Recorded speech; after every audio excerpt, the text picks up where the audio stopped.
আজকে আমি দেখবো ওরা আমাদেরকে কিভাবে মাছ মারতে দেয় না। এই কথা বলার সঙ্গে সঙ্গে সে তো একটি কুমিরে পরিবর্তন হয়ে যায়, আর তারপর সে তো ওই নদীতে নেমে পড়ে। সে এদিকে আর ওই লোকগুলো গোসল করার জন্য নদীতে লাফ দিয়ে দেয়। এই যে ঝিন্টু বসিতে নামাজ ধরছে, তাড়াতাড়ি বসিতে উপর দিয়ে টান দিয়ে দাও। আরে এটা কি হলো আমাদের সঙ্গে? আরে এটা আমাদের সঙ্গে কি হলো? মনে হয় আবার আমাদের হাত থেকে মাছ চলে গেল ফসকে। যতক্ষণ এরা গোসল করবে এখানে চিল্লা চিল্লি করবে, কোনো মাছ ধরা পারবে না আমাদের হাতে। এই হারাম করতে তাড়াতে হবে এখান থেকে তাড়াতাড়ি। আরে চলো ভাইজানেরা আমার সঙ্গে। তারা তো এই কথা বলে তাদের কাছে চলে আসে ওখানে। তো ওই লোকগুলো উঁচুতে উঠে আসে তারা। আরে এই যে ভাইজানেরা, তোমরা এখানে প্রতিদিন গোসল করতে এসো, লাফালাফি ও চিল্লা চিল্লি করো, তোমাদের কারণে সব মাছ আমাদের হাত থেকে চলে যায়। দয়া করে ওই পুলের ওই পাশে গিয়ে তোমরা গোসল করো। তার আগে মাকে তো আমরা সবাই ভালোবাসি। আজকে দেখি সেই মাকে ভালোবাসে কে কি। এই ভিডিওতে লাইক দিয়ে চ্যানেলটিকে সাবস্ক্রাইব করে দিয়ে দাও। আর আসলে আমি দেখতে চাই তুমি তোমার মাকে কতটুকু ভালোবাসো। আর কমেন্টে অবশ্যই তুমি আই লাভ ইউ মা লিখে যাবে।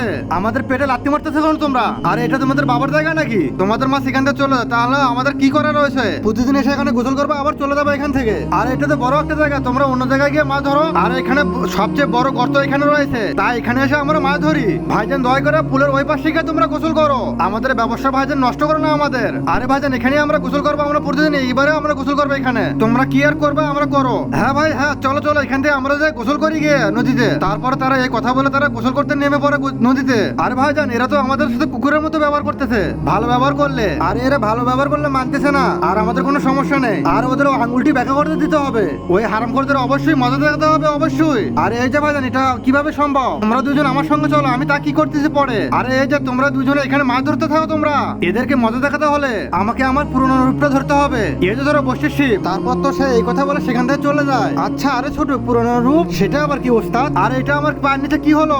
আরে আরেকবার ডুব দিয়ে দেখেছি এখানে কি রয়েছে। তারপর সে ডুব দিয়ে ওঠার সঙ্গে সঙ্গে সে বলে তো, আরে সে বলে ওঠে যে এখানে কুমির রয়েছে। আরে আমাদেরকে এখান থেকে তাড়াতাড়ি চলে যেতে হবে। তারপর তো এই কথা বলে সে তাদের কাছে চলে আসে চিল্লাতে চিল্লাতে।